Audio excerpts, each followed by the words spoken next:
452쪽을 보시면 제3자에 의한 등기 신청이 나와 있는데 제3자에 의한 등기 신청은 뭐가 있죠? 대위 신청, 그리고 대리인에 의한 등기 신청, 그리고 뭐가 있죠? 포괄 승계인에 의한 등기 신청. 기억나실까요? 아시죠? 그런 포괄 승계인에 의한 등기 신청을 좀 보실 건데요. 뭐 예전에 다 했던 것들이에요. 여기에 이러한 부동산이 있고 소유자는 갑입니다. 갑이 소유자가 될 겁니다. 그런데 갑이 사망을 했더라는 겁니다. 갑이 사망하게 되면 이 사망한 자를 피상속인이라고 부릅니다.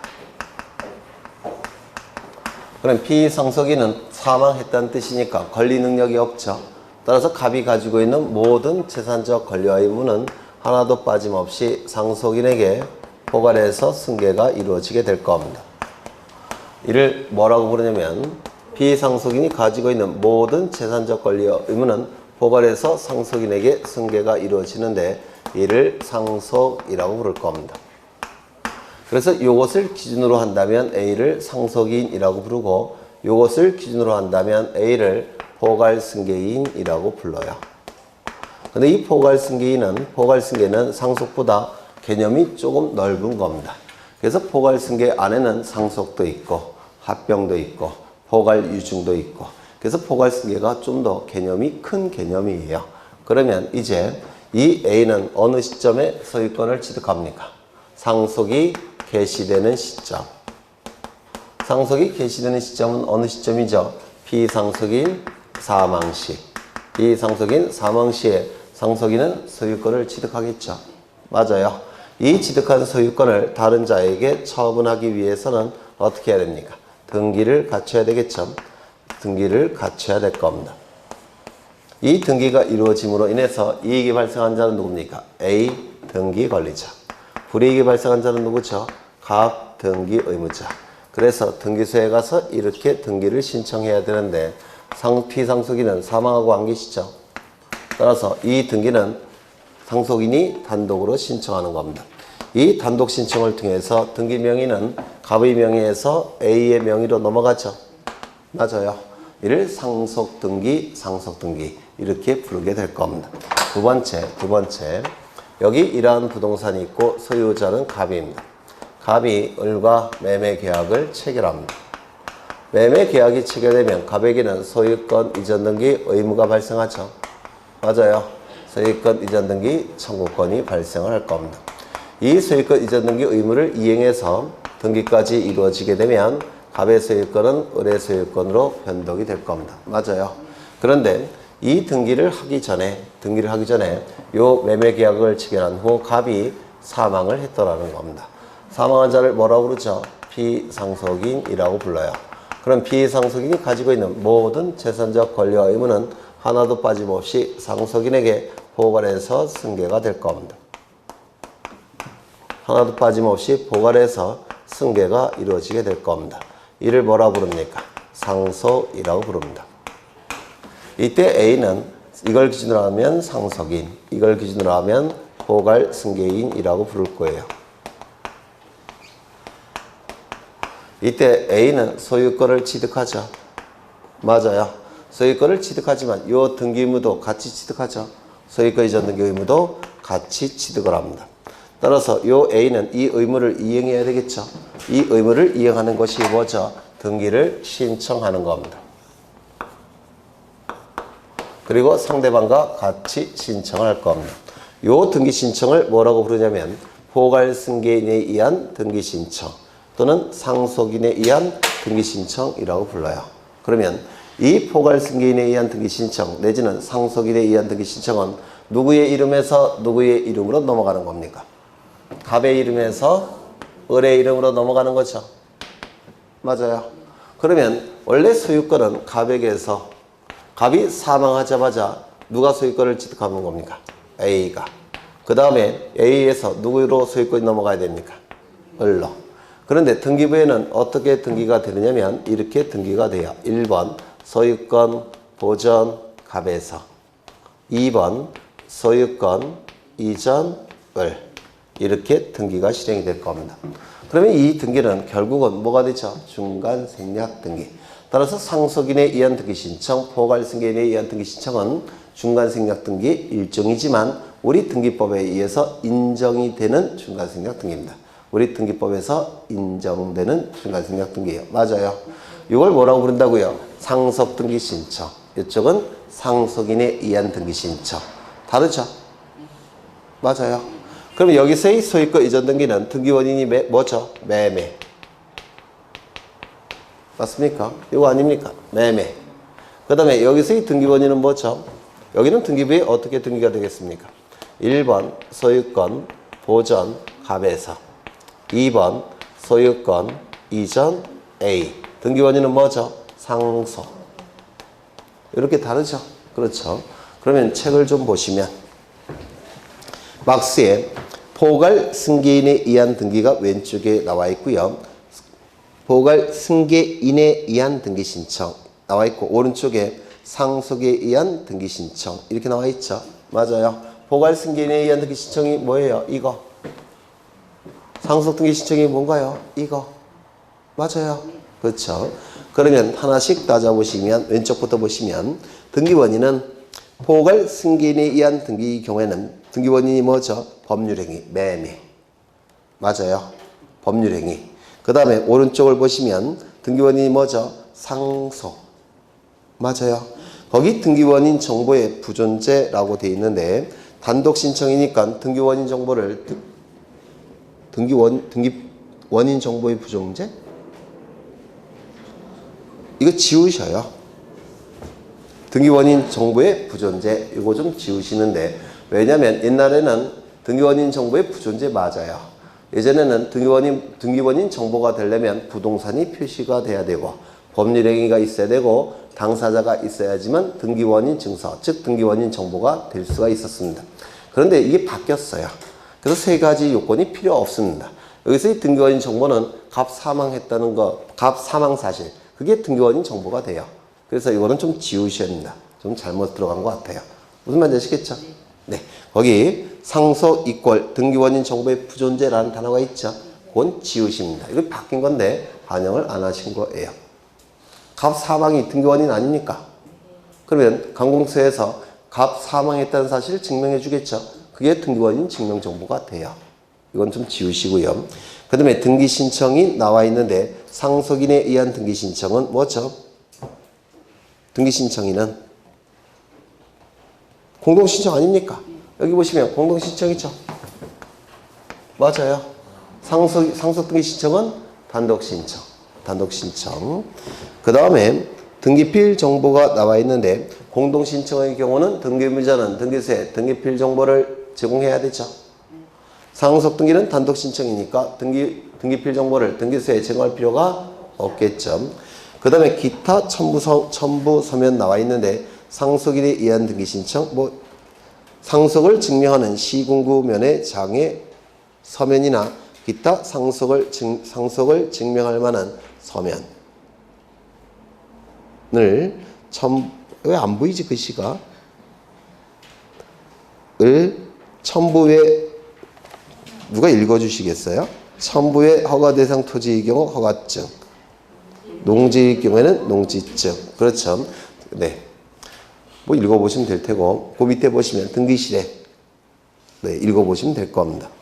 그 다음에 대위 신청 나와 있는데 채권자 대위 신청을 보겠습니다. 이 그림으로 다 해결이 돼요. 여기서 제일 중요한 증명 정보는 뭐죠? 갑이 사망했다는 사실을 증명하는 정보. 맞아요. 여기서는요, 뭐가 되겠습니까? 얘가 상속인임을 증명하는 정보. 약간 차이가 있죠? 갑 사망했음을 증명하는 정보. 그 다음에 여기서는 A가 상속인임을 증명하는 정보. 이렇게 될 겁니다. 그 다음에 채권자 대위 신청을 보실 건데 채권자 대위 신청.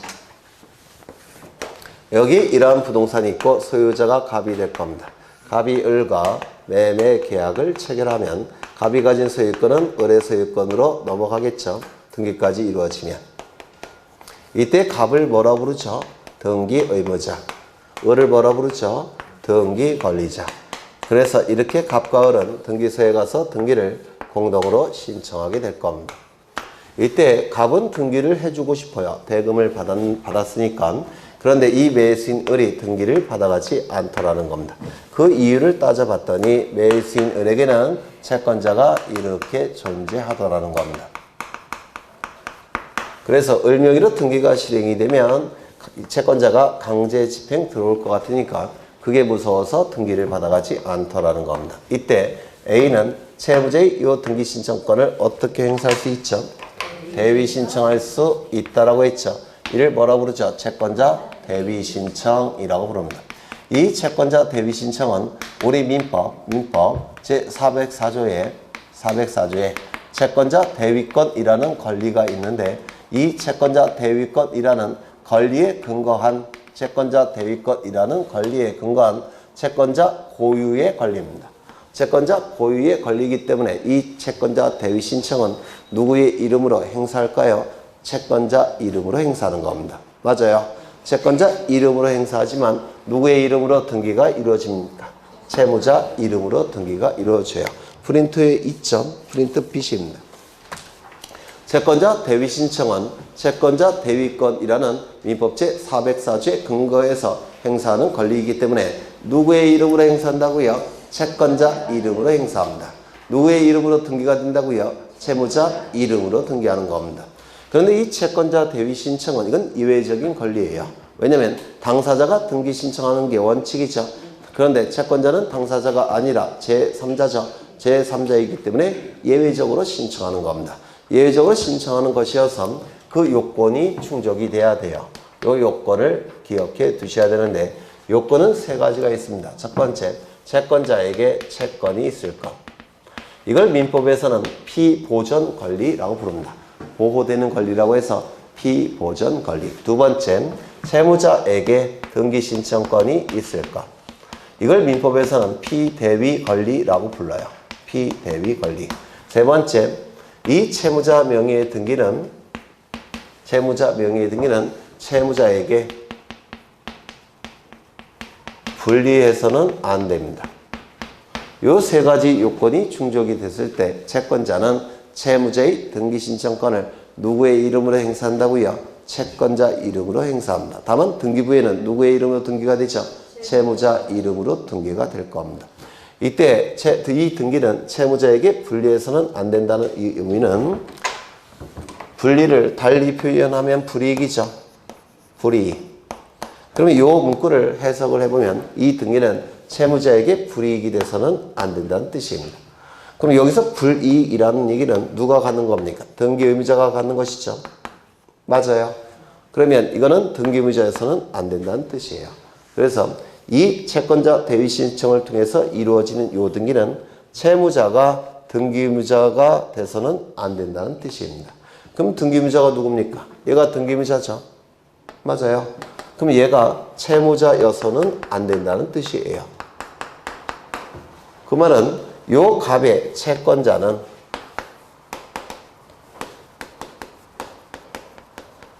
대위 신청할 수 없다는 뜻입니다. 등기무자의 채권자는 대위 신청할 수 없다는 뜻이에요. 요 문구가. 그러면 왜 등기무자의 채권자는 대위 신청할 수 없느냐? 이 채권자 입장에서는 이 부동산이 누구 소유로 있는 것이 강제 집행이 용이하겠습니까? 갑. 을의 이름으로 넘어가 버리면 요 갑의 채무자는 강제 집행할 수 있습니까? 없을 겁니다. 그러면 요 A는 요 대위 신청을 통해서 을의 이름으로 등기를 넘길 필요가 있겠습니까? 없다라는 겁니다. 따라서 이 등기무자의 채권자는 대위 신청할 수가 없다는 뜻이에요. 이것이 의미하는 바가. 다시요. 등기무자의 채권자는 대위 신청할 수 있다 없다? 없다. 그 뜻입니다. 등기무자의 채권자는 대위 신청할 수 없다. 그 다음에 요 채권은 종류를 묻지 않습니다. 종류를 묻지 않아요. 채권자에게 이익만 된다면 아무 채권이나 관계없이 채무자의 등기 신청을 대위 신청할 수가 있습니다. 그렇다면 이 채권자가 가진 채권은 물권적 청구권이건 채권적 청구권이건 또는 금전 채권이건 금전 위의 채권이건 따질 필요가 있을까요? 없을까요? 없습니다. 이게 왜 의미가 있느냐면 민법의 채권과 다르기 때문에 그렇습니다. 민법에서는 특정 채권이어야 돼요. 근데 우리 등기법에서는 특정 채권일 필요는 없다는 겁니다. 아무 채권이나 관계가 없다는 겁니다. 그래서 아무 채권이나 채권을 가지고 있는 자는 채무자의 등기 신청권을 대위 신청할 수가 있더라는 겁니다. 이거 얼핏 이해가 되셨죠? 두 번째, 이 등기 신청권에서 이 등기는 원칙은 권리에 관한 등기를 요구합니다. 이 대위 신청을 통해서 이루어지는 등기는 소유권 이전 등기죠. 맞아요. 따라서 권리에 관한 등기를 대위 신청함이 원칙입니다. 그런데 권리에 관한 등기일 필요가 반드시 권리에 관한 등기일 필요는 없어요. 사실에 관한 등기도 가능한다 이렇게 얘기합니다. 사실에 관한 등기를 뭐라고 부르냐면 중성적 등기다 이렇게 얘기를 해요. 사실에 관한 등기는 권리와 관련이 없으니까 등기임자도 없고 등기권리자도 없죠. 맞아요. 표제부 등기는 사실에 관한 등기 아닙니까? 이거는 중성적인 등기다 이렇게도 표현합니다. 중성적인 등기다. 그러면 여기 이러한 부동산이 있고 소유자는 갑입니다. 갑이 요 토지 일부에 대해서 을과 매매 계약을 체결합니다. 그러면 부동산 일부에 대한 매매 계약은 가능할까요? 불가능할까요? 가능해요. 사적 자치 원칙상 부동산 일부에 대한 매매 계약 체결은 허용이 됩니다. 문제는 일부에 대한 소유권 이전 등기는 허용이 될까요? 안 될까요? 네? 돼요? 안 돼요? 부동산 일부는 소유권 이전 등기 가능합니까? 안 되죠. 전부만 등기가 가능해요. 그러면 일부 이전 등기는 안 되니까 이거를 전부 이전 등기를 해야 돼요. 전부 이전 등기 하기 위해서는 어떻게 해야 됩니까? 여기를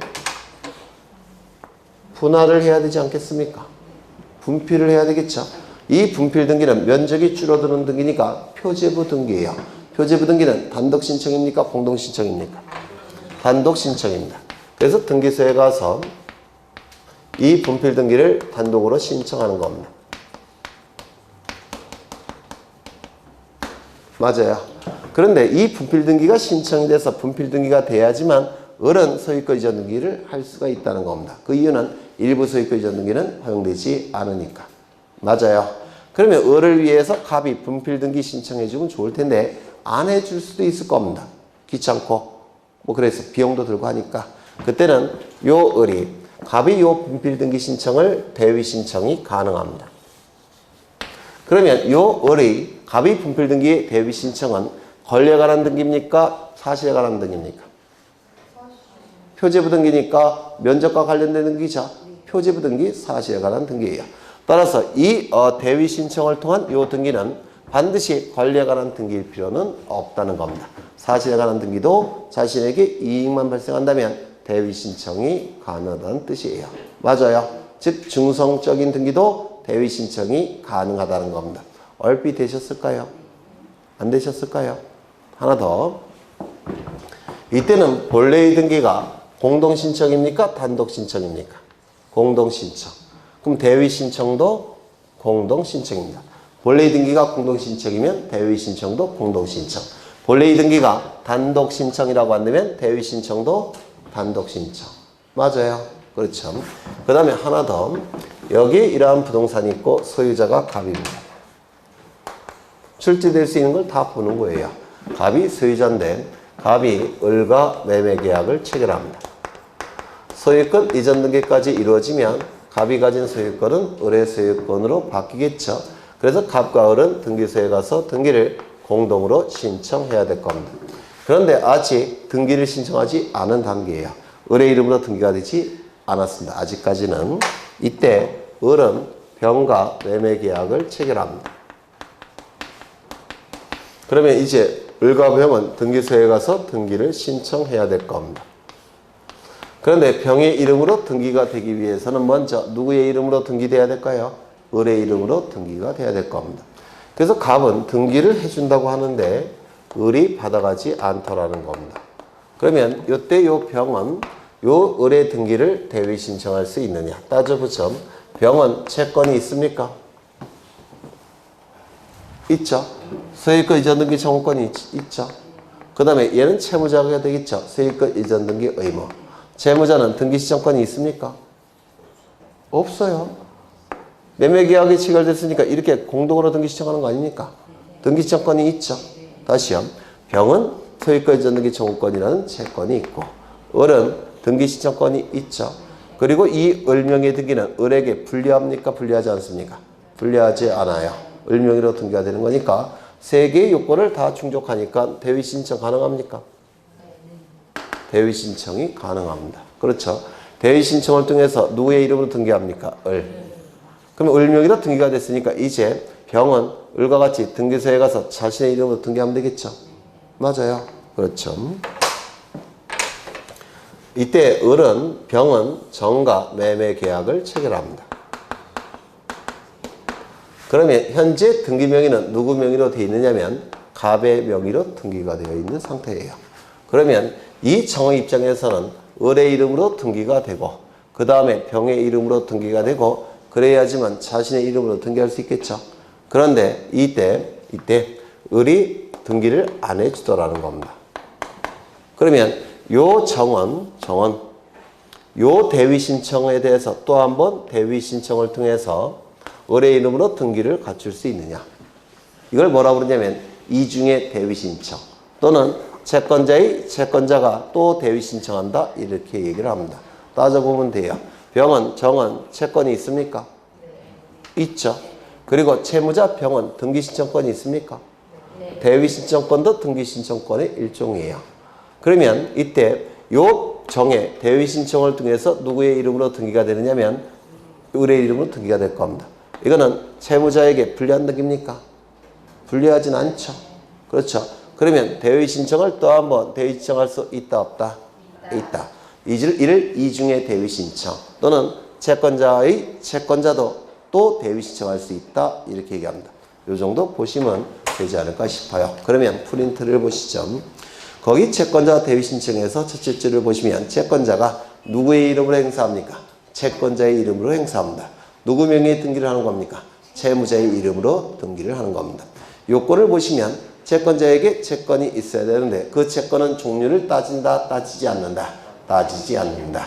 이게 의미가 있는 게 민법상의 채권자 대위권과 차이가 나타나기 때문에 그래요. 민법상의 채권자 대위권은 특정 채권일 걸 요구합니다. 근데 우리 등기법상의 채권자 대위 신청은 특정 채권일 걸 요구하지 않습니다. 아무 채권이나 상관이 없다라는 겁니다. 두 번째, 채무자에게 등기 신청권이 있을 것. 권리에 관한 등기가 원칙이지만 사실에 관한 등기도 허용된다라고 얘기합니다. 이 사실에 관한 등기를 중성적인 등기라고 불러요. 즉 등기무자도 없고 등기권리자도 없다 이런 뜻이에요. 그 다음에 채무자에게 불리한 등기가 아닐 것. 즉 채무자의 채권자는 대위 신청할 수 있다 없다? 없다. 채무자의 채권자는 대위 신청할 수 없다는 뜻입니다. 절차가 나와 있는데 절차 거기 보시면 1번은 본래의 등기가 단독 신청이라고 한다면 대위 신청도 단독 신청. 그렇다면 보전 등기를 채권자가 대위 신청할 때는 뭐가 되는 겁니까? 단독 신청. 본래의 등기가 공동 신청이라고 한다면 대위 신청도 공동 신청. 무슨 말인지 아시겠죠? 그 다음에 2번을 보시면 채무자로부터 채권자 자신의 등기를 동시에 신청하지 않더라도 이를 수리한다. 이건 무슨 뜻이냐면 여기 보시면 지금 병은 을이 등기 신청권을 대위 신청하죠. 대위 신청을 통해서 누구 명의로 등기가 됩니까? 을의 이름으로 등기가 되는 거죠. 맞아요. 그 다음에 을의 이름으로 등기가 됐다면 을과 병은 요 등기를 공동 신청을 통해서 자신의 이름으로 등기해야 되겠죠. 그러면 요 대위 신청과 요 등기 신청은 반드시 동시에 신청할 필요가 있습니까? 네. 다시요. 병의 시각에서는 을 명의로 먼저 등기가 된 다음에 자신의 이름으로 등기해야 되겠죠. 이때 을이 등기를 신청하지 않으면 채권자는 채무자의 요 등기 신청을 대위 신청할 수 있죠. 요 대위 신청을 통해서 누구의 이름으로 등기가 되는 겁니까? 을의 이름으로 등기가 되는 거예요. 맞아요. 그럼 을의 이름으로 등기가 됐다면 이제 을과 병은 공동 신청을 통해서 누구의 이름으로 등기를 해야 됩니까? 병의 이름으로 등기해야 되겠죠. 그러면 자신의 이름으로 등기를 신청하는 요 등기 신청과 채무자 을의 이름으로 등기를 신청하는 요 대위 신청은 반드시 동시에 신청할 필요가 있습니까? 없습니까? 없어요. 누구 명의의 등기가 먼저 돼야 돼요? 을. 이게 먼저 신청이 되고 이건 나중에 신청되는 거죠. 네, 그거 지문입니다. 다시 보죠. 채권자가 채무자를 대위하여 등기를 신청하는 경우 채무자로부터 채권자 자신의 등기를 동시에 신청하지 않더라도 이는 수리될 수밖에 없습니다. 반드시 동시에 신청할 필요가 있다 없다? 없다. 채권자의 채권자도 대위 신청할 수 있다라고 했죠. 채권자의 채권자도 대위 신청할 수 있다라고 했습니다. 그 다음에 신청 정보와 첨부 정보가 나와 있는데 피대위자는 누구를 얘기하는 걸까요? 대위를 당하는 자, 채무자를 얘기하는 겁니다. 채무자. 그러면 이 채무자는 등기부에 이름이 기록이 됩니까? 등기부에 기록되고 있죠. 채무자 이름으로 등기되는 거 아닙니까? 그렇죠. 채무자 이름으로 등기명이 되는 건데 등기명이 되는 자는 이름도 기록하고 주민번호도 기록하고 주소도 기록해야 돼요. 맞아요. 따라서 주소 증명정보, 주민등록 증명정보는 다 첨부가 돼야 됩니다. 그런데 이 채권자도 등기부에 기록이 됩니다. 그런데 이 채권자는 등기 명의인이 되는 자입니까? 아닙니까? 아니에요. 따라서 등기 명의인이 되는 자만 주민번호를 기록합니다. 등기 명의인이 아닌 자는 주민번호를 기록하지 않아요. 그러면 채무자는 등기 명의인이 되는 자니까 이름, 주소, 주민번호 다 기록해야 되지만 얘는 등기 명의인이 되는 자가 아니니까 주민번호는 기록한다 안 한다? 안 한다. 이거 이해가 되셔요? 그럼 주민번호 증명정보도 첨부할 필요가 없을 겁니다. 그런 내용이 거기 나와 있는데요. 거기 보시면 피대위자의 이름, 주소, 주민등록번호 그리고 신청인이 대위자라는 뜻, 대위자는 채권자를 얘기하는 겁니다. 그 다음에 대위자의 성명, 주소를 신청정보의 내용으로 등기소에 제공하지만 대위자는 주민번호를 신청정보의 내용으로 등기소에 제공한다 안 한다? 안 한다 라는 뜻입니다. 주민번호는 없다는 겁니다. 이거 좀 기억해 두셔야 돼요. 어떤 나쁜 놈들은 이것도 출제합니다.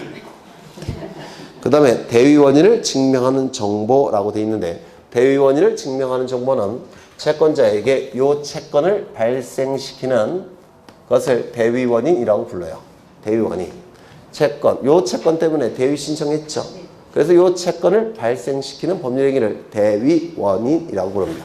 그럼 여기서 병이 의뢰 등기 신청을 대위 신청하고 있죠. 그러면 이 병이 채권이 있으니까 대위 신청하겠죠.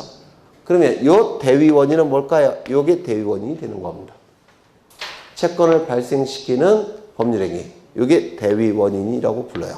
그러면 대위원인을 증명하는 정보는 뭐가 될까요? 매매계약서. 이게 대위원인을 증명하는 정보가 됩니다. 그럼 이 매매계약서는 사문서일까요? 공문서일까요? 네? 사문서겠죠. 국가기관이 작성하는 서류는 아니죠. 그러면 대위원인을 증명하는 정보는 반드시 공문서일 필요가 있다 없다? 없다. 사문서여도 상관없고 공문서도 상관없고 사서증서도 상관없고 공정증서도 상관없고 대위원인을 증명하는 정보는 공문서, 사문서 따지지 않습니다. 그런 문구가 거기 있습니까? 한 페이지 넘겨보시면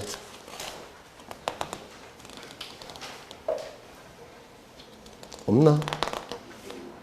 없어요. 네. 써놓으시죠. 대위원인을 증명하는 정보는 사문서건 공문서건 무관하다는 거. 그걸 써놓으십니다. 그런데 그 옆에다가 소재기 증명어는 대위원인을 증명하는 정보가 될까요? 안 될까요? 소재기 증명어.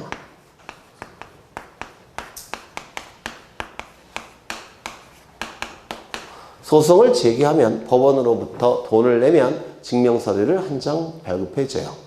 소송을 제기했을 때 법원에게 수수료를 지급하면 이 소재기 증명원을 한 장 발급해 줍니다.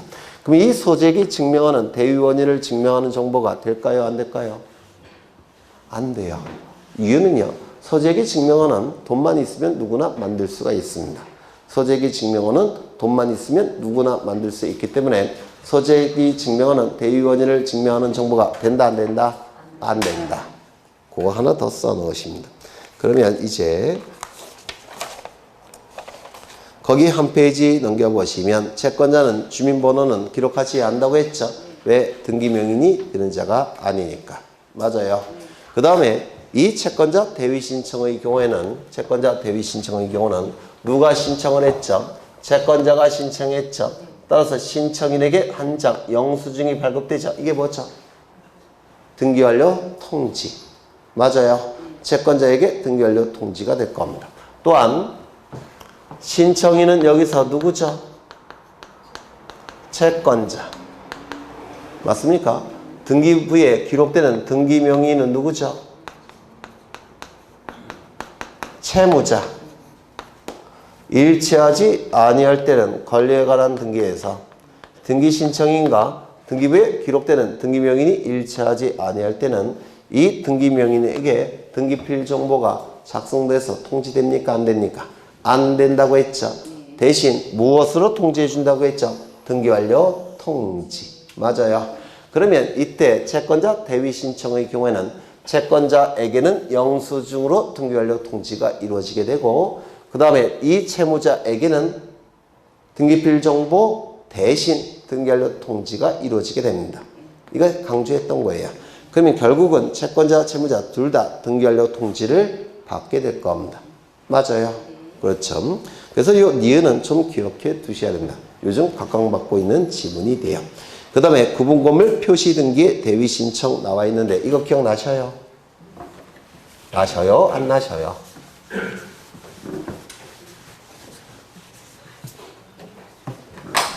이게 어느 정도 공부가 돼야 되냐면 이렇게 제목을 딱 보면 아 이게 뭐다라고 그림이 딱 머릿속에 그려져야 되는데 이게 되려면 10번 이상 읽으셔야 돼요. 10번. 그런 분들은 거의 만점 수준이 나오는 거죠. 여기 무슨 아파트일까요? 네, 자이 아파트입니다. 자이 아파트. 1001동. 그리고 101호, 202호, 303호. 이 1001동 등기부는 1001동 표제부가 있을 테고, 그 다음에 101호 표제부가 있을 테고, 갑구가 있을 테고, 을구도 있을 테고, 102호도 표제부가 있을 테고, 갑구가 있을 테고, 을구도 있을 겁니다. 쭉쭉쭉 가서 302호도 표제부가 있을 테고, 갑구도 있을 테고, 을구도 이렇게 있을 겁니다. 이 전체가 하나의 등기부라고 했는데 기억나시죠? 이때 이 등기부가 작성이 될 때 이 표제부만큼은 반드시 동시에 작성이 돼야 되고 변경도 동시에 변경됨이 원칙이고 말소될 때도 동시에 말소됨이 원칙이라고 했는데 기억나실까요? 그렇죠. 이때 이 아파트 중에서 최초로 303호가 분양이 됐는데 갑이 분양을 받았다는 겁니다. 갑은 너무 기쁜 나머지 보존등기를 신청하고 싶어요. 그래서 보존등기를 갑이 신청합니다. 이 보존등기는 갑이 소유자니까 보존등기를 소유자로서 직접 신청한다고 했죠. 그런데 이 표제부만큼은 반드시 동시에 작성이 돼야 되니까 갑은 303호에 대한 내용만 신청해서는 안 돼요. 나머지도 신청해야 된다고 했죠. 나머지도 갑이 신청을 해야 됩니다.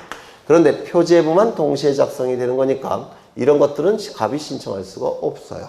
뭐만 신청한다고요? 표제부 등기만. 그런데 이 표제부 등기는 101호부터 302호까지는 소유자가 분양을 받은 자가 다 따로 있다고 했죠. 따라서 그 자들을 갑이 대위해서 신청하는 것이지 직접 신청하는 게 아니죠. 그리고 이 두 개의 등기 신청은 어떻게 이루어져야 된다고요? 동시 신청. 기억나셔요? 최초의 보존등기 신청하는 자는 자신의 보존등기를 직접 신청하고 나머지 표제부 등기를 대위 신청하고 두 개의 등기는 동시 신청한다는 거 이거 꼭 기억해 달라고 했죠. 두 번째 이런 건 다 직접적으로 출제가 되는 것들입니다. 두 번째 여기에 건물이 이렇게 존재합니다.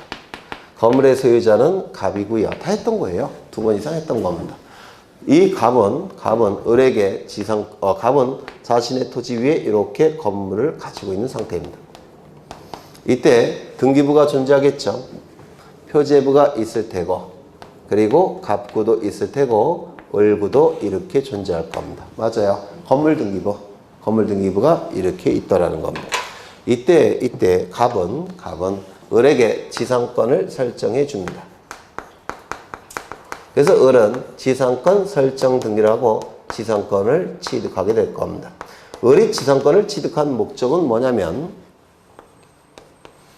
이 토지 위에 건물을 신축해서 건물을 소유할 목적으로 지상권을 취득했다는 겁니다. 건물 지을 수 있습니까? 네? 계집 말고요. 사람이 사는 건물 있어요. 어디다가 줘요? 위에다가. 이게 대법원이 인정을 해줍니다. 그러면 을이 신축했으니까 여기는 을 소유가 될 겁니다. 맞아요. 을 소유가 될 거예요. 그러면 등기부도 바꿔야 되겠네요. 이건 일반 건물에서 뭐로 바뀐 겁니까? 구분 건물로 바뀐 거예요. 구분 건물로 바뀌었으니까 등기부가 구분 건물 등기부가 돼야 되겠죠. 먼저 한 동 전체에 대한 표제부가 있을 테고, 그리고 1층 표제부가 있을 테고, 갑구도 있을 테고, 을구도 이렇게 있을 겁니다. 2층 표제부가 있을 테고, 갑구가 있을 테고, 을구도 이렇게 존재하게 될 겁니다. 맞아요. 이때 이 일반 건물 등기부는 상단부, 하단부로 나누지 않지만 집합 건물 등기부는 표제부가 상단부, 하단부로 나눠지죠. 그래서 일반 건물 등기부에서 집합 건물 등기부로 바뀌는 게 뭐냐면 이 부분이 생기는 거라서 이 부분은 대지권의 내용을 기록하는 것이죠. 맞아요. 그래서 일반 건물 등기부 표제부에서 집합 건물 등기부 표제부로 바뀌는 등기를 대지권 변경 등기라고 불러요.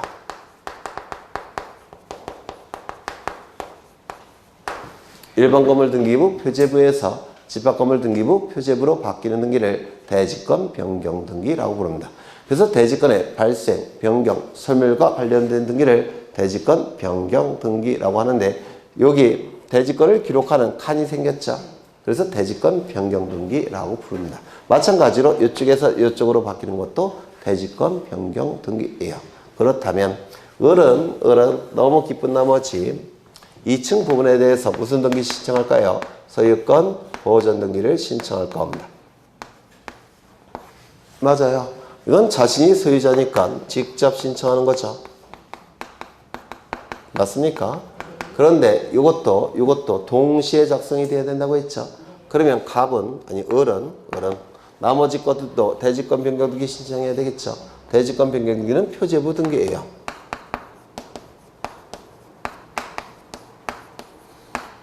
그런데 이 부분은 소유자가 누군가요?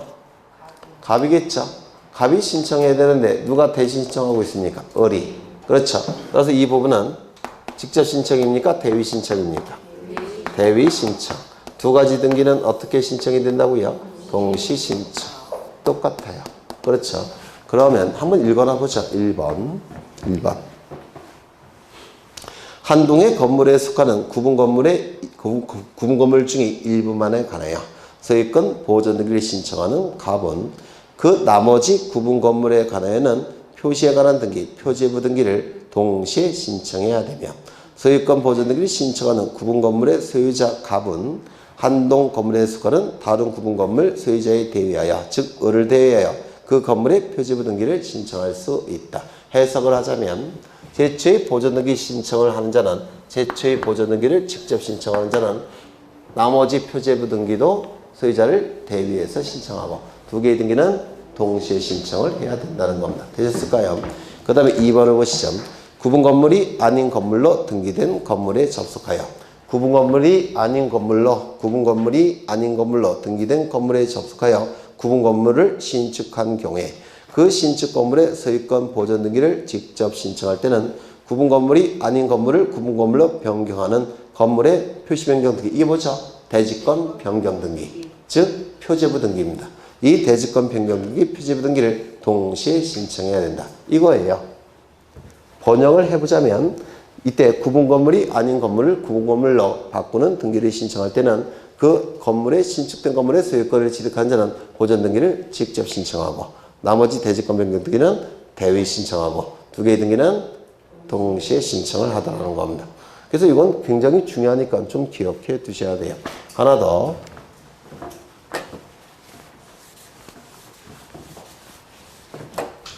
여기에 이렇게 토지가 있고요. 토지의 소유자는 갑입니다. 갑이 을에게 지상권을 설정해서 을은 지상권 설정 등기를 하고 지상권을 취득할 겁니다. 이때 을은 지상권자로서 건물을 신축할 수 있죠. 그러면 이 건물에 대한 표제부도 있을 테고 갑구도 있을 테고 을구도 이렇게 있을 겁니다. 이때 소유권자는 누구로 기록되어 있죠? 을로 소유권자로 기록이 됐을 겁니다. 그런데 이 건물이 멸실이 됐다는 겁니다. 멸실이 되면 이 표제부에 멸실된 사실 또는 원인 그리고 그 연월일을 기록해야 되는데 이를 무슨 등기라고 했죠? 네? 부동산이 멸실이 이루어지면 표제부에 멸실된 사실, 원인, 날짜를 기록하는데 이걸 뭐라고 불렀죠? 멸실등기. 이 멸실등기는 표제부에서 이루어지는 등기니까 단독신청, 공동신청, 단독신청. 누가 신청하냐면 소유권의 등기명인이 신청하는 겁니다. 표제부 등기니까 몇 월 이내에 신청할까요? 멸실된 날로부터 1월 이내에 신청하게 될 겁니다. 맞아요. 이때 건물이 부존재할 때도 부존재 사실을 기록하는데 이 부존재 사실의 기록도 멸실 등기에 포함된다고 했죠. 그렇죠. 그럼 부존재 건물에 대한 멸실 등기는 1월 이내가 아니라 뭐라고 했죠? 지체 없이 신청하는 거라고 했죠. 기억나셔요? 안 나셔요? 안 나셔요? 다시요. 건물이 존재하다가 건물이 없어지게 되면 요 표제부에 멸실된 사실, 원인, 그 날짜를 소유권의 등기명인이 1월 이내에 신청을 해야 됩니다. 멸실된 날로부터 1월 이내에 신청해야 됩니다. 그걸 뭐라고요? 멸실등기. 그런데 처음부터 건물이 없더라는 겁니다. 처음부터 건물이 없는데 어떠한 이유에든지 등기부가 만들어졌다는 겁니다. 그러면 이 건물이 존재하지 않는 사실도 여기에 부존재 사실을 기록해야 되는데 이 부존재 사실을 기록하는 등기도 멸실등기에 포함을 시킵니다. 건물이 없다는 사실도 표제부에 기록하는데 이를 멸실등기 안에 포함을 시켜요. 그래서 이 멸실등기는 건물이 부동산이 있다가 없어졌을 때도 멸실등기고 처음부터 존재하지 않는 건물에 대해서 부존재 사실을 기록하는 등기도 멸실등기 신청이에요. 이때 건물이 있다가 없어진 경우에는 몇 월 이내에 멸실등기 신청하죠? 1월 이내에 멸실된 날로부터 1월 이내에 신청합니다. 1월 이내에 신청하지 아니할 때 과태료는 부과한다 안 한다? 안 한다. 기억나시죠? 이 부존재 사실에 대한 멸실등기는 건물이 있다가 없어진 게 아니라 처음부터 존재하지 않았던 것이죠. 그러면 건물이 멸실된 날로부터 1월 이내에 신청한다. 이런 문구는 성립할 수 없다고 했죠. 따라서 이 부존재 사실에 대한 멸실등기는 지체 없이 신청하는 겁니다. 발견 후 지체 없이 신청하는 거예요. 이거는 1월 이내에, 이거는 지체 없이. 되셨을까요? 그런데 이 등기명의인이 이 멸실등기를 한 달이 지나도록 신청하지 않더라는 겁니다. 과태료는 부과하지 않는다고 했죠. 이때 토지 소유자는 이 등기명의인 다음으로 손해가 발생하는 자죠. 따라서 이 토지 소유자는 멸실등기를 등기명의인이 신청하지 아니할 때는 이 소유자를 대위해서 대신 신청할 수가 있더라는 겁니다. 이거 얼핏 이해가 되셔요? 네. 이때 조심하실 것은 등기명인이 부존재 사실에 대한 멸실등기를 신청할 때는 지체 없이 신청하는 거예요. 이때는 1월 이내에 신청하는 겁니다. 그런데 이 토지 소유자가 이 등기명인을 대위해서 신청할 때는 지체 없이가 아니라 둘 다 1월 이내에 신청하지 아니할 때 대위 신청을 하는 겁니다. 얘가 신청할 때는 지체 없이, 얘가 신청할 때는 1월 이내에 신청하지 아니할 때만 대위 신청하는 겁니다. 무슨 말인지 아시겠죠? 네. 그러면 세 번째 보시죠. 건물이 멸실 또는 부존재한 경우에 소유권의 등기명의인이 1월 이내에 멸실 등기를 신청하지 아니한 때는 대지 소유자가 소유권의 등기명의인을 대위하여 그 멸실 등기를 신청할 수 있다라는 겁니다. 이때 부존재 사실에 대한 멸실 등기건 건물이 멸실된 경우에 멸실 등기건 토지 소유자가 신청할 때는 몇 달을 기다려 본다고요? 1월. 무슨 말인지 아시겠죠? 네. 그래서 요 구분건물 표시등기 대위 신청 1번, 2번과 그리고 3번의 대위 신청은 시험에 아주 잘 나오니까 좀 기억해 두십니다. 그러면 다시 책으로 돌아가겠습니다. 책을 보시면 453쪽에 대위 신청에서 기억을 보시면 채권자 대위 신청이 나와 있죠. 돼 있죠? 거기 설명을 다 했고요. 그 박스에 있는 것도 읽어보십니다. 다 설명이 된 걸로 보여지고요. 그 다음에 거기 니은을 보시면 구분건물 소유자의 대위 신청 있습니까? 네, 거기 한 줄로 처리되었기 때문에 제가 프린터로 나눠드린 것이고요. 두 번째를 보시면, 디귿을 보시면 건물 대지 소유자의 대위 신청 있습니까? 있죠.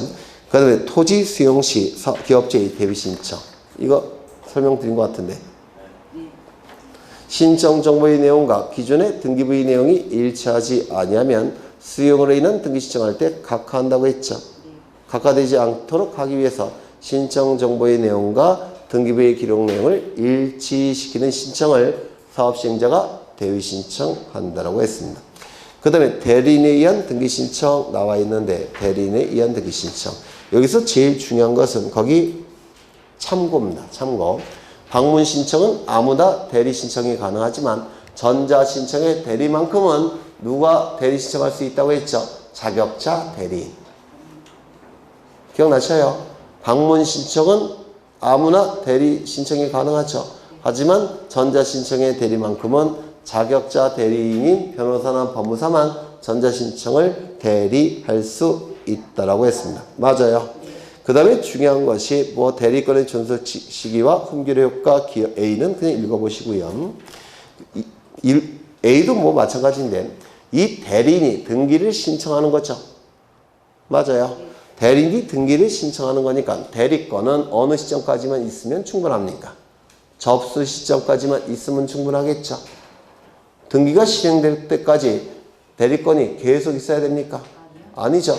등기의 대리 신청이니까 대리권은 언제까지 있으면 충분합니까? 접수 시까지. 이런 의미예요. 그거보다는 니은이 중요한데요. 니은, B번, B가 더 중요한데 대리인이 대리 신청하기 위해서는 대리권이 있어야 되겠죠. 대리권이 없는 상태라고 한다면 29조 제3호에 의해서 각하가 될 겁니다. 그러면 대리권이 없는 자가 대리 신청한다면 각하가 돼야 되는데 등기가 실행이 됐다는 겁니다. 그러면 대리권이 없는 자가 대리 신청했을 때 등기가 실행이 됐다면 첫 번째, 간할 위반인가요? 아닌가요? 아니죠. 두 번째, 사건이 등기할 것이 아닌 경우에 해당됩니까? 아니죠. 3호부터 11호 어딘가에 해당된다고 했죠. 그때는 어떻게 되나요? 당연무효도 아니고 직권 말소할 수도 없고 이의 신청을 통해서 말소할 수도 없다고 했죠. 뭐 갖고 판단합니까? 실체관계 부합력으로 판단합니다. 또한 이 등기의 대리 신청은 등기 신청 정보를 대신 등기소에 제공하는 거예요. 따라서 민법에 자기계약 쌍방 대리 금지 규정이 등기 대리 신청에는 적용된다, 안 된다? 안 된다.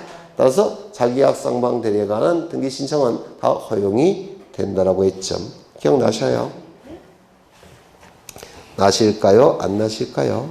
나시죠? 네. 그 다음에 등기 신청에 필요한 정보에서 기억해 두셔야 될 게 거기 2번을 보시면 등기 신청 사건 하나마다 하나의 신청 정보를 등기소에 제공해야 되죠. 이를 뭐라 부릅니까? 1. 등기 신청 사건 1. 신청 정보의 원칙 1. 등기 신청 사건 1. 신청 정보의 원칙이라고 했는데 기억나셔요? 그렇죠. 그러면 등기 신청 사건이 3건이라고 한다면 등기 신청 정보는 몇 건을 등기소에 제공해야 됩니까? 3건. 등기 신청 사건이 10건이라고 한다면 등기 신청 정보를 등기소에 몇 건을 제공해야 됩니까? 10건. 그걸 1 등기 신청 사건 1 신청 정보의 원칙이라고 불러요.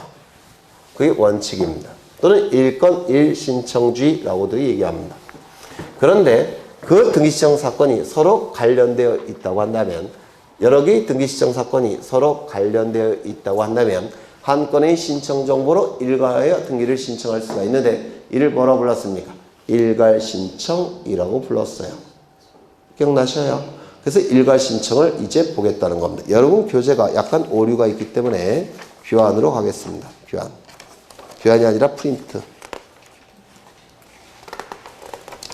어디를 보시느냐면 첫날 나눠드린 게 있는데 첫날 거기 보시면 3쪽에 5번에 신청 정보가 있습니까? 있어요. 네, 신청 정보를 보시면 됩니다. 원칙은 일건 일신청 정보가 원칙이라고 했죠. 다만 서로 관련이 있는 등기신청 사건이라고 한다면 일괄 신청이 허용이 된다라고 했습니다. 이 일괄 신청은 두 가지 종류가 있는데, 첫 번째, 여러 개의 등기신청 사건이 하나의 거래로 볼 수가 있다면, 여러 개의 등기신청 사건이 하나의 거래로 볼 수가 있다면, 비록 여러 개의 등기신청 사건이지만 신청 정보 하나로 일괄해서 신청할 수 있죠. 이게 원칙적인 일괄 신청이에요. 그럼 이 원칙적인 일괄 신청은 세 개의 요건을 충족해야 됩니다. 첫 번째는 뭐죠? 관할이 동일할까? 두 번째는 뭐죠? 등기의 목적이 동일할까? 세 번째는 뭘까요? 등기 원인이 동일할까? 이때는 하나의 거래로 볼 수가 있기 때문에 한 장의 신청서로 신청할 수가 있더라는 겁니다. 이게 원칙적인 일괄 신청인데요. 여기에 토지가 존재합니다. 이 토지의 소유자는 갑이고요. 갑은 자신의 토지 위에 건물도 갖고 있습니다. 건물의 소유자도 갑입니다. 이때 을이 갑의 건물을 매입하고자 합니다. 그래서 갑의 건물에 대해서 매매 계약을 체결하고 소유권 이전 등기가 이루어지게 될 겁니다. 그럴 수가 있죠. 그런데 을이 바보가 아닌 이상 건물만 매입합니까? 건물만 매입하게 되면요, 간수법상의 법정지상권이 성립될 수도 있죠. 간법지. 맞아요. 근데 간법지가 성립되지 않게 되면 간법지의 요건을 충족하지 못해서 간법지가 성립되지 않으면 건물 소유자는 을, 토지 소유자는 갑, 건물이 철거됩니다. 간법지 성립되지 않으면. 설령 간법지가 뭔지는 아시죠? 간법지가 성립된다고 하더라도 시간이 많이 흘러가면 소멸될 수도 있어요. 그럼 결국에는 건물이 철거됩니다. 그러면 을이 바보가 아닌 이상 건물만 취득해서는 안 되겠죠. 따라서 을은 뭐도 취득해야 될까요? 토지도. 매매계약 체결할 테고 소유권 이전 등기도 해야 될 겁니다. 그런데 이 건물과 토지는 별개의 부동산이죠. 그럼 몇 개의 등기시청 사건인가요? 두 건의 등기시청 사건이에요. 맞습니까? 두 건의 등기시청 사건이니까 1건 1 신청정보의 원칙상 신청정보는 등기소에 몇 건을 제공해야 됩니까? 2건. 그런데 이 경우는 이거를 같은 거래로 볼 수가 있죠. 동일한 거래. 보통은 일반적으로 건물과 토지가 같이 거래되지 않습니까? 따라서 이때는 일괄 신청이 허용이 되더라는 겁니다. 따져보죠. 관할이 동일합니까? 동일하죠. 두 번째, 등기 목적이 동일합니까? 동일하죠. 세 번째, 등기 원인 동일합니까? 동일해요. 따라서 일괄 신청이 가능한데 이건 하나의 거래로 볼 수가 있기 때문에 인정되는 일괄 신청입니다. 두 번째, 이건 등기법이 개정이 돼서 새롭게 들어갔는데요. 이 두 번째 일괄 신청은 무조건 관할이 동일해야 돼요. 이거는 출제가 됐습니다. 관할이 서로 다르다고 한다면 한 장의 신청서로 양측에 지출할 수는 없잖아요. 그래서 관할은 무조건 동일해야 됩니다. 두 번째, 대법원 규칙이 정하는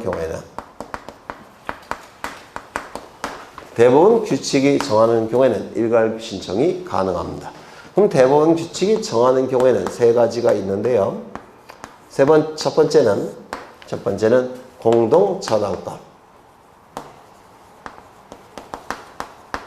이때는 일괄 신청이 허용이 됩니다. 거기 프린트에 제가 써놨어요.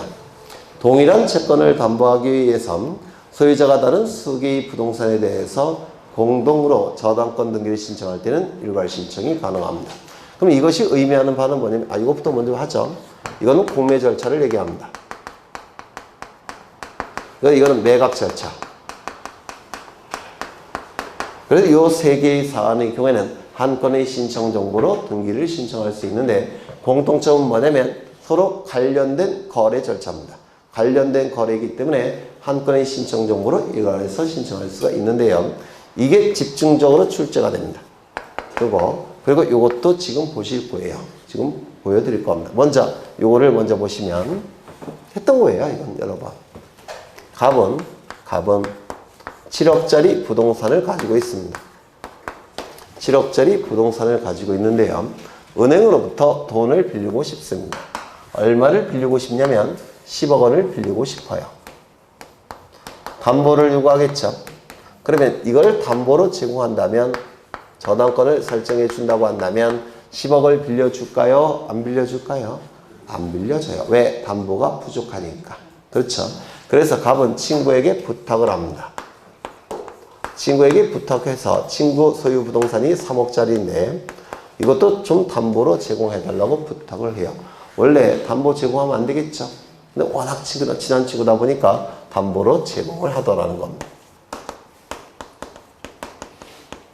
그러면 을은 10억의 채권에 대해서 저당권 설정 등기를 할 테고 저당권을 취득하게 될 겁니다. 그 다음에 여기에 10억의 채권에 대해서 저당권 설정 등기를 할 테고 저당권을 취득하게 될 겁니다. 이렇게 채권액이 같다고 한다면 이 저당권을 뭐라 불렀죠? 공동저당. 맞아요. 만약에 여기가 7억으로 등기가 되고 여기가 3억으로 등기가 된다면 이쪽 부동산에는 7억 등기, 이쪽 부동산에 3억 등기 이렇게 등기가 나눠서 등기가 된다면 이건 공동저당이 아니에요. 일반 저당권이 두 개가 있는 겁니다. 공동저당권이 되기 위해서는 채권이 같아야 돼요. 그러면 요 두 개의 등기 신청은 동일한 채권을 담보하기 위해서 설정된 저당권이니까 요 채권과 관련되어 있습니까? 관련되어 있죠. 따라서 이 두 개의 등기 신청은 한 건의 신청 정보로 일괄해야 등기를 신청할 수가 있다는 겁니다. 여기 일괄 신청이 허용이 돼요. 그런데 만약에 여기 소유자가 병이 아니라 갑이라고 한다면 이때는 여기에 해당되는 게 아니라 이쪽에 해당이 돼요. 왜냐하면 보시면 관할이 같다는 걸 둘 다 전제로 한다고 했죠. 그러면 여기 보시면 둘 다 갑을 등기원인이 뭡니까? 갑을 저당권 설정계약 등기원인이 같죠. 등기의 목적도 어때요? 저당권 설정 등기, 저당권 설정 등기. 등기 목적도 같죠. 따라서 소유자가 이렇게 같다고 한다면 이쪽으로 가는 겁니다. 그럼 이쪽으로 가는 건 뭐예요? 소유자가 다를 때. 소유자가 다르니까 저당권 설정 계약의 당사자는 누굽니까? 갑과 을. 저당권 설정 계약의 당사자는 누구죠? 병과 을. 이거 이해가 되셔요? 그래서 소유자가 달라야지만 이쪽으로 가는 것이고 소유자가 같다면 이쪽으로 가는 겁니다. 되셨나요? 그러면 동일한 채권과 관련해서 두 개의 부동산이 서로 관련되어 있기 때문에 이 두 개의 저당권 등기는 일괄 신청이 가능하다는 겁니다. 이걸 말로 표현하셔야 돼요. 동일한 채권을 담보하기 위하여 소유자가 다른 서로 다른 부동산에 대해서 저당권 설정 등기를 신청할 때는 이때는 뭐가 가능하다고요?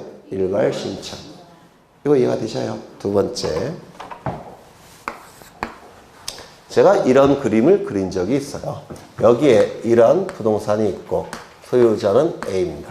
그런데 A가 사망을 했더라는 겁니다. 그러면 A를 뭐라 부르죠?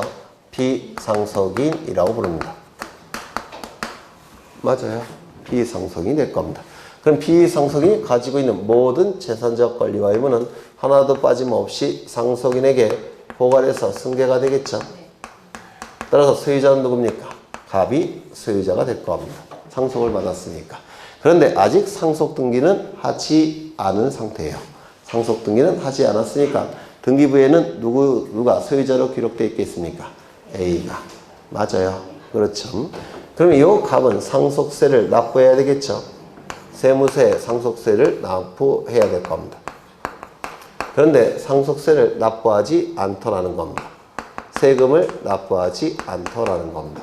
그러면 세무서는 독촉을 계속 할 테고 독촉을 하다가 결국에는 이 세무서는 뭘 할까요? 체납 처분을 할 겁니다.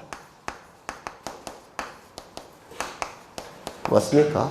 세금 납부를 지체하고 있으니까 이제 세금을 강제로 징수하겠다는 처분. 이를 체납처분이라고 불러요. 체납처분. 그러면 체납처분이 있게 되면 이제 갑에게 통지하게 주겠죠. 체납처분을 통지해 줍니다. 그러면 이 갑은 이 소유권을 다른데 빼돌릴 가능성이 있죠. 맞아요. 따라서 이때 세무서는 체납처분을 한 다음에 압류등기를 하게 됩니다. 압류등기를 한 다음에 뭘 할까요? 공매 절차에 들어갑니다. 그래서 공매 절차는 넘겨서 세금을 강제로 징수하게 돼요. 되셨을까요? 그러면 요 세무서는 등기소에 압류등기를 촉탁하겠죠. 압류등기를 촉탁하게 될 겁니다. 그러면 촉탁서가 등기소에 제공이 될 텐데, 촉탁정보가 등기소에 제공이 될 텐데, 촉탁정보에는 소유자가 누구로 되어 있다고 했습니까? A. 그런데 등기부에는 누구로 등기가 되어 있죠? 아직 상속등기를 안 한 상태라고 했죠. 그럼 소유자가 누구로 등기되어 있습니까? A로 등기되어 있을 겁니다. 이거 잘못 썼네. 지금 소유권을 취득했음을 알았으니까 상속세 내라고 계속 독촉한 거 아닙니까? 그럼 촉탁정보에는 소유자가 누구로 기록되어 있겠습니까? 가. 그럼 촉탁정보의 내용과 등기부의 내용이 일치하지 아니하다면 29조에 의해서 등기가 각하가 됩니다. 여기까지 되셨을까요? 되셨죠? 그러면 각하되지 않도록 하기 위해서는 이거를 일치시켜야 되겠네요. 맞아요. 그러면 소유자 A에서 소유자 갑으로 이전 등기되는 것은 이건 무슨 등기예요? 상속을 원인으로 하는 소유권 이전 등기죠. 그러면 이제 이 상속인이 상속 등기를 해주면 각하되지 않겠죠. 맞아요. 그런데 체납 처분을 하라고 공매 절차에 넘기라고 상속인이 상속 등기 할까요? 안 해주겠죠. 그때는 이 세무서가 갑을 가름해서 상속 등기를 어떻게 할 수 있다고요? 신청할 수가 있습니다. 갑을 가름해서. 그러면 이때 압류 등기 촉탁도 하면서 갑을 가름해서 상속 등기를 같이 신청하는 겁니다. 되셨을까요? 그렇다면 등기관은 이 등기를 한 다음에 그 다음에 압류 등기 실행해 주겠죠. 압류 등기가 실행이 된 다음에 이제 공매 절차로 넘어갈 겁니다. 공매 절차는 매각 절차가 준용이 돼요. 즉 경매 절차가 준용이 됩니다. 준용이 돼요. 그러면 공매 절차가 진행이 될 테고 이때 매수인이 나올 겁니다. B. 매수인은 이제 어느 시점에 소유권 취득합니까? 매수대금을 완납한 시점에 소유권을 취득하겠습니까? 매수대금을 완납한 시점에 소유권을 취득할 겁니다. 맞아요. 그리고 이 매수인 명의로의 소유권 이전 등기는 누가 해줘야 될까요? 네? 누가 한다고 했습니까? 세무서 공매 절차의 한 부분이기 때문에 세무서의 촉탁에 의해서 이루어진다고 했습니다. 하나 더. 여기 아버지가 과거에 C에게 저당권을 설정해 준 적이 있어요. 그래서 C는 1억 원의 저당권 설정 등기가 된 상태입니다. 그러면 요 C의 저당권은 요 B가 인수할까요? 인수하지 않을까요? 이거는 매수 대금으로부터 순위에 맞춰서 배당 받아가겠죠. 그러면 요 B 매수인 명의로 이전 등기할 때 요 등기는 어떻게 해야 될까요? 말소를 해줘야 되겠죠. 이 말소 등기는 누가 촉탁을 할까요? 세무서가 촉탁을 하는 겁니다. 맞습니까? 그 다음에 이 등기는 더 이상 필요합니까? 필요 없습니까? 필요 없죠. 이것도 말소가 돼야 되겠죠. 이 말소 등기는 누가 촉탁할까요? 세무서가 촉탁을 한다고 했습니다. 이 세 개의 등기는 전부 다 공매 절차에 따르는 등기들이죠. 따라서 세무서는 이 세 개의 등기를 일괄 촉탁한다라고 했는데 기억나셔요? 그 다음에 이게 두 번째입니다. 공매 절차에서의 일괄 촉탁. 그 다음에 이 세 번째 매각 절차에 있어서의 일괄 촉탁을 보겠습니다. 구조는 똑같다고 했죠. 여기에 이러한 부동산이 있고 소유자가 갑입니다. 갑이 을로부터 돈을 빌립니다. 얼마를? 10억 원을. 그냥 안 빌려주겠죠. 담보를 요구합니다. 따라서 갑은 을에게 저당권을 설정해 줍니다. 을은 10억의 채권이 발생할 테고 저당권 설정 등기를 하게 되면 저당권을 취득하게 될 겁니다. 이때 을이 피담보 채권이 변제되지 않으면 저당권 실행하겠죠. 저당권을 실행하는 첫 번째 절차는 법원에 경매를 청구하는 겁니다.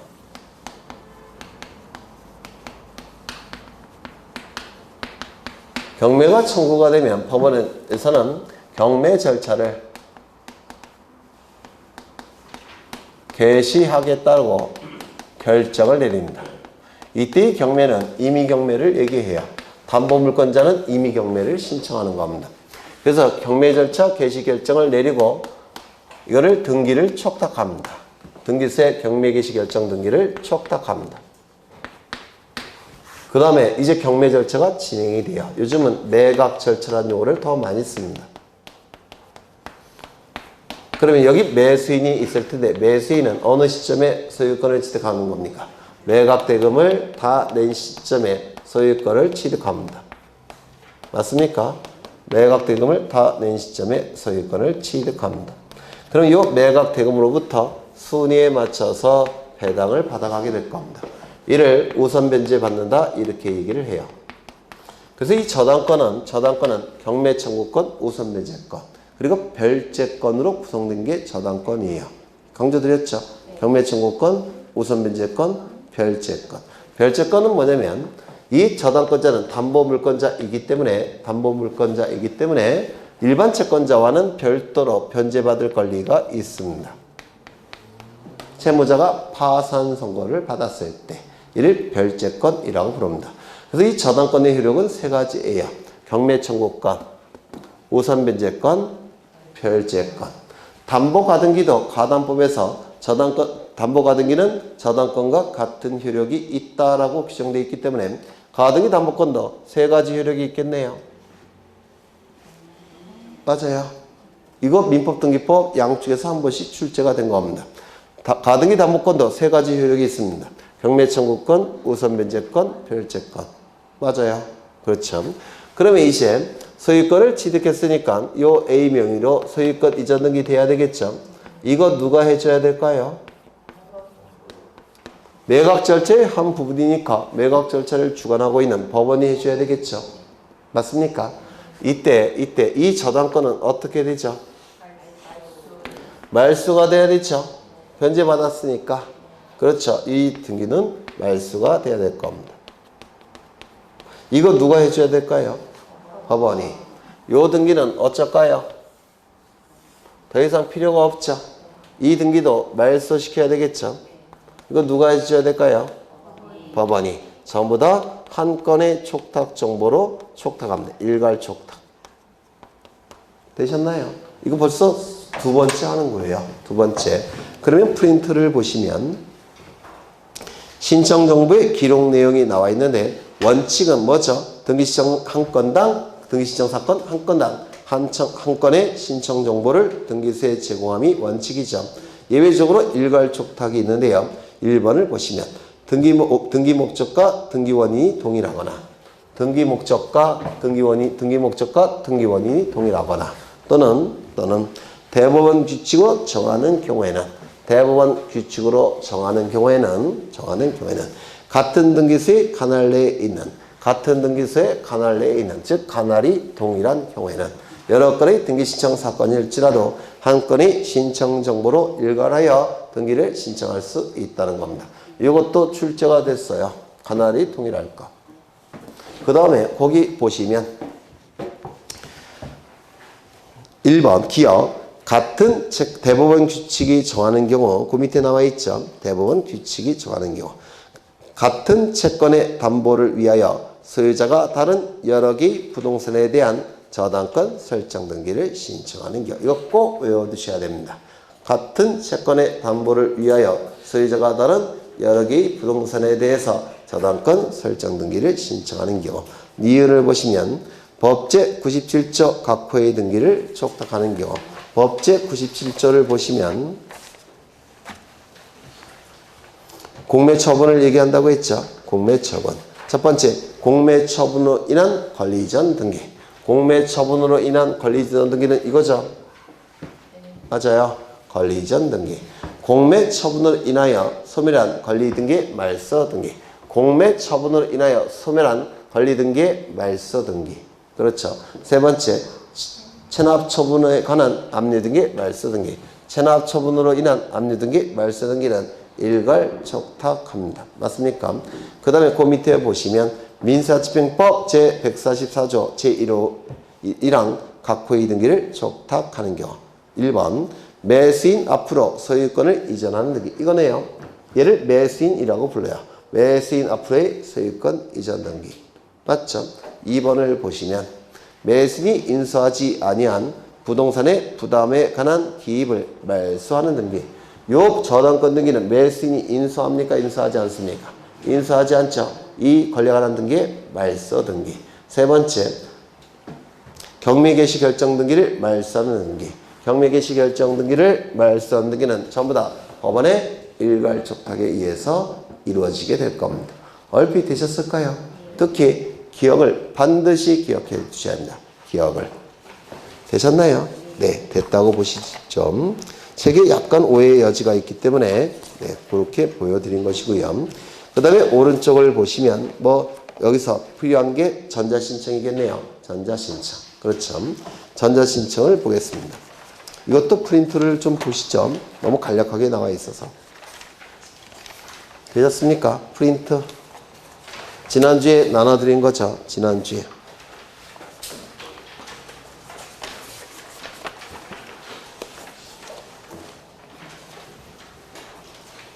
사쪽에 있죠. 지난주 4쪽. 전산 정보 처리 조직에 의한 부동산 등기 신청에 관한 업무 처리 지침. 이게 바로 전자신청이에요. 전자신청. 이 전자신청은 아무 등기나 신청할 수 있는 건 아니고요. 법원 행정처장이 즉 넘버 2예요. 사법부 넘버 2. 법원 행정처장이 전자신청을 할 수 있는 등기소로 지정한 등기소 관할의 부동산 및 등기 유형에 관해서만 전자신청을 할 수가 있습니다. 그래서 관할 등기소와 인터넷 등기소를 얘기하고요. 그 다음에 법원 행정처장이 지정하는 등기 유형만 전자신청이 가능한 겁니다. 그러나 대부분 지정되어 있어요. 여튼 지정권자는 누구라고요? 법원 행정처장. 그렇죠. 전자신청을 할 수 있는 자가 문제가 되는데 전자신청을 할 수 있는 자. 이게 시험에 대단히 잘 출제가 되는데요. 사람은 전자신청할 수 있겠죠. 사람은 둘로 나눠집니다. 내국인과 외국인으로. 아니요. 뭔 소리야. 저를 유혹하셨네요. 자연인과 법인으로 나눠집니다. 맞습니까? 이 자연인도 둘로 나눠져요. 내국인과 외국인. 이렇게 둘로 나눠질 겁니다. 이 내국인은 사용자 등록이라는 회원 등록만 하면 전자신청이 가능합니다. 이거 여러 번 강조했죠. 프린트도 나눠드렸죠. 자연인은 사용자 등록이라는 회원 등록만 갖추면 전자신청이 가능합니다. 그런데 이 외국인은 사용자 등록만 갖고서는 전자신청을 할 수가 없죠. 또한 또 다른 요건을 충족해야 됩니다. 순수 외국인은 출입국 관리법에 의한 외국인 등록을 해야 되고, 동포들은 재외 동포 등에 관한 법률에 의한 국내 거소 신고를 해야지만 전자신청을 할 수가 있습니다. 외국인은 사용자 등록 플러스 국내 거소 신고나 외국인 등록을 갖춰야지만 전자신청이 가능하고요. 법인은 전자이용 등록이라는 회원 등록을 해야 돼요. 여기는 사용자 등록이라는 용어를 쓰지 않고 전자이용 등록이라는 회원 등록, 다른 이름을 씁니다. 전자이용 등록이라는 회원 등록을 해서 전자증명서가 발급돼야지만 전자신청을 할 수가 있습니다. 그런데 비법인 사단지단은 전자이용 등록이 안 돼요. 따라서 비법인 사단지단은 전자신청할 수 있다 없다? 없다. 그러면 비법인 사단지단은 방문 신청을 할 수밖에 없을 겁니다. 맞아요. 그렇죠. 그 다음에 이 전자신청은 자격자 대리인만 전자신청을 대리할 수 있다고 했죠. 변호사 자격을 가진 자, 법무사 자격을 가진 자만 전자신청을 대리할 수 있다고 했습니다. 기억나셔요? 그렇죠. 그 다음에 한 페이지 넘겨보시면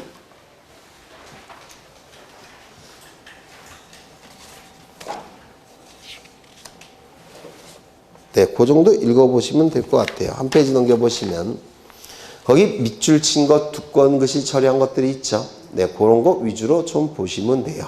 이런 거 보시죠. 그러면 책을 좀 돌아가겠습니다. 책을. 1번부터 보시죠. 사용자 등록을 한 당사자와 자격자 대리인만 전자신청이 가능하다. 맞죠? 사용자 등록을 갖춰야지만 전자신청을 할 수가 있다라고 했죠. 2번. 전자신청은 자연인, 법인만 가능하고 비법인 사단지대는 전자신청할 수 있다 없다?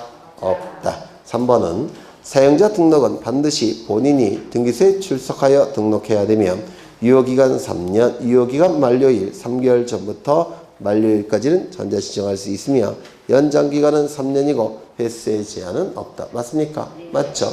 그래서 사용자 등록할 때 이걸 좀 외워달라고 했죠. 직접, 출석, 미리. 맞아요. 그래서 이 사용자 등록은 등기소에 직접, 출석, 미리 해야 됩니다. 직접이라는 얘기는 사용자 등록은 대리인을 통해서 신청할 수 없다는 거죠. 두 번째, 출석은요. 사용자 등록은 전자신청이 허용되지 않는다고 했습니다. 출석해야 돼요. 그리고 사용자 등록은 등기 전자신청과 동시에 신청할 수 없다고 했죠. 그래서 직접, 출석, 미리 요 문구를 반드시 암기해달라고 했고요. 그 다음에 네, 다 보셨어요. 넘겨보시면 사용자 등록 후 등록사항이 변경된 경우에는 등록사항에 출석하여 변경 등록을 신청해야 된다. 당연하겠죠. 사용자 등록 후 사용자의 효력 정지나 해지를 신청할 수 있으며 전자문서도 가능하다. 뭐 이건 뭐 읽어보고 그 다음에 전자신청에 의한 등기 완료 후에는 등기필 정보를 등기관리자에게 통지해야 된다. 당연히 통지해야 되겠죠. 이는 어떻게 통지할까요? 전자의 전산정보 처리 조직을 이용하여 통지를 하는 겁니다. 방문 신청은 종이 형태로 통지하는 것이고 전자신청의 경우는 컴퓨터 파일 형태로 통지가 되는 겁니다. 그 다음에 등기필 정보를 제공함으로써 등기필증 제출에 대신한다. 등기필증은 이제 만들어지지 않는다고 했죠. 대신 그 기능을 뭐가 수행한다고 했죠? 등기필 정보. 기억나십니까? 나시죠? 네. 그 다음에 두꺼운 글씨 처리한 건 다 기억해 두셔야 돼요. 두꺼운 글씨 처리한 거. 네. 그 다음에 계약을 원인으로 한 소유권이 전등기. 요거는 다음에 하죠. 네. 여기부터는 다음에 하겠습니다. 잠시 쉬었다가 문제풀이 들어가겠습니다.